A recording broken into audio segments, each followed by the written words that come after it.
Welcome back, guys. So today is the long session that I've been waiting for all week. We'll be doing two workouts kind of jammed together. We'll start with 8x800 meter repeats with 400 meters float in between. And then once that section of the workout is done, we're going to do a 10-mile tempo run. Before I go into the specifics of the workout, I thought I'd just show you a couple of the things I like to have on hand or the things I like to have with me when I'm on these long runs. Many of these things I carry with me or on hand during a race as well. So this one, for both a long run and a race, I tend to always have a gel with me, just in case I'm sweating a lot or I feel like I need a little carb boost. These are great. They tend to all be around 100 calories. Some of them have caffeine in them. This one doesn't, but you can find them online. You can find them at a lot of running stores, and so I tend to always have one of these on hand. This is kind of a new thing I'm trying. I have used Scratch Fuel before. This is just a sport hydration mix. So it has many of the same things that a gel has. It has lots of salt, lots of carbs.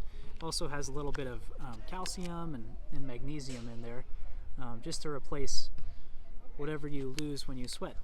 So I'm going to be using this during especially my 10-mile tempo run, but I will have it available for the 800 meter repeats as well if I feel like I need that boost. And then I usually just take a muscle milk or chocolate milk, something to just give me a little extra boost when I'm recovering. So this has lots of protein in it. It's got all kinds of interesting things in there. Also has lots of sodium and I think a little bit of potassium as well.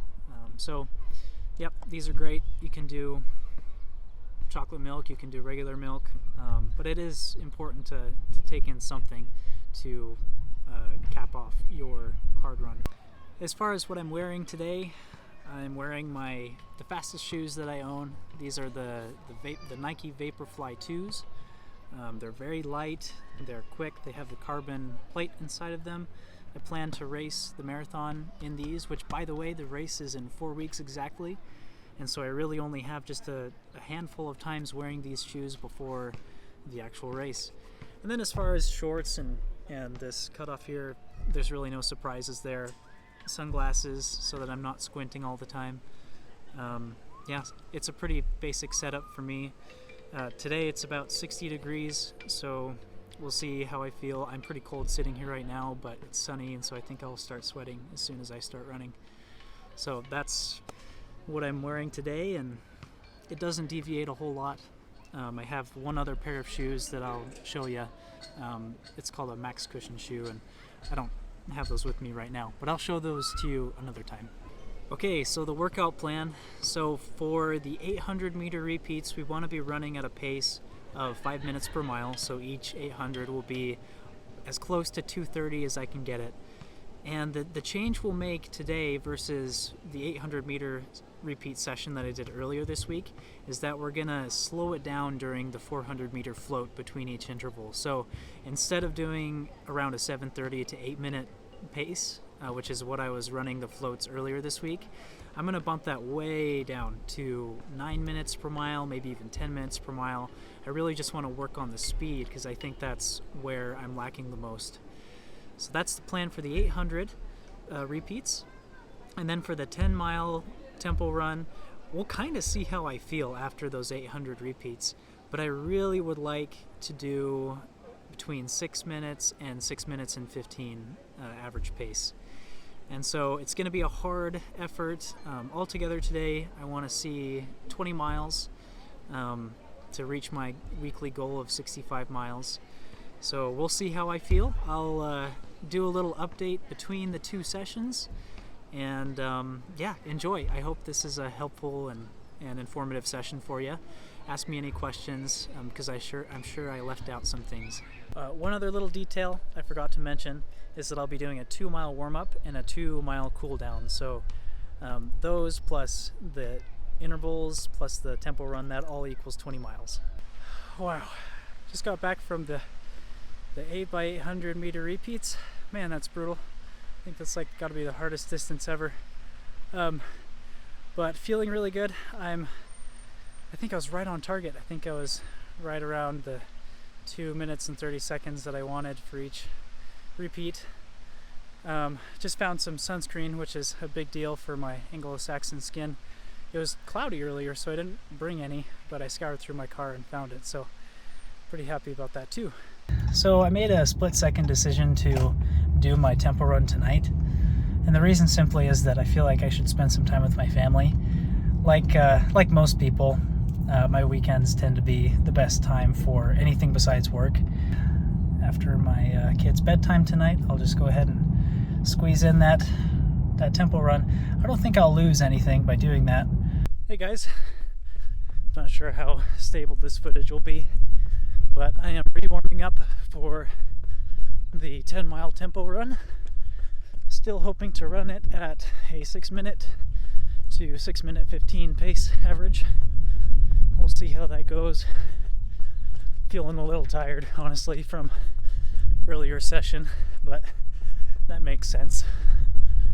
But yeah, I'll let you know how it goes.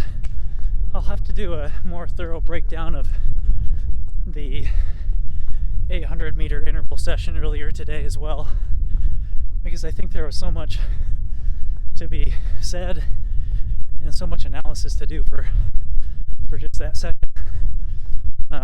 But I was just really happy with it. So stay tuned. I'm just gonna warm up for 1 mile here. Gonna run the 10-mile tempo run and then do a 1 mile cool down, and that'll get me just barely over the 65-mile goal that I have for the week. So this will be great. Thank you so much for your support, and I hope you're all having a great day. Oh, hey guys, just cooling down after my tempo run. You guys, I'm shocked. I'm stunned. I ran it at a 5-minute 39 average pace. That is, easily the fastest 10-mile tempo run I've ever done. And it wasn't even flat. Like, I remember in previous marathons, I would be training like 6 minutes per mile for 10 miles on the treadmill with no incline. And I felt like that was a stretch. But you guys, this is great. I'm really excited because, I've been kind of telling everybody, well, not everybody, but I've been telling my wife and a few others that I'm probably not in like 2 hours and 30 minutes shape for the Teton Dam Marathon in 4 weeks, but I might actually be. In any case, if I don't hit that time, I am pretty confident I'll be able to run that time in the fall when I do the Top of Utah Marathon in Logan, Utah. But you guys, I'm just excited. I'm kind of psyched out of my wits because, I don't know, that's just a good time, especially after a decently hard session earlier today. I wonder what it means. Anyways, just wanted to tell you about it, and I'll talk more about it later, I guess, as I just sort of solidify what my plans are for the next 4 weeks. But thank you so much for watching. It's been a full day. After this cool down, I will have run 20 miles today, so that's a pretty good day.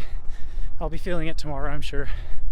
But thanks for your support. Have a great night or day.